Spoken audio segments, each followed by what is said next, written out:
Ukraine की military दुनिया में 22वें नंबर पर है, जबकि रशिया के पास दुनिया की दूसरी सबसे बड़ी फौज है।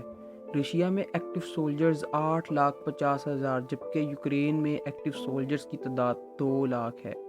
हवा में तो रशिया का यूक्रेन से कोई मुकाबला नहीं। रशिया के पास दुनिया की दूसरी सबसे बेहतरीन एयरफोर्स है, जिसमें 4,173 एयरक्राफ्ट शामिल हैं। यूक्रेन के पास सिर्फ 318 एयरक्राफ्ट्स हैं, जिनमें से 69 फाइटर हैं और 29 अटैक एयरक्राफ्ट्स हैं, जिनका मुकाबला रशिया के 722 मॉडर्न फाइटर जेट्स और 739 अटैक एयरक्राफ्ट से है। रशिया एक बार में 445 एयरक्राफ्ट से यूक्रेन के अंदर घुस के सिर्फ हवाई हमलों से तबाह बर्बाद कर सकता है, और उसके मुकाबले में यूक्रेन के सिर्फ 32 एयरक्राफ्ट्स होंगे।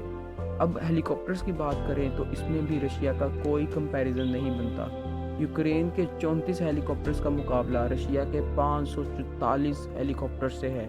रशिया के इन हेलीकॉप्टर्स में KA-52 एलिगेटर जैसे हेलीकॉप्टर्स भी शामिल हैं।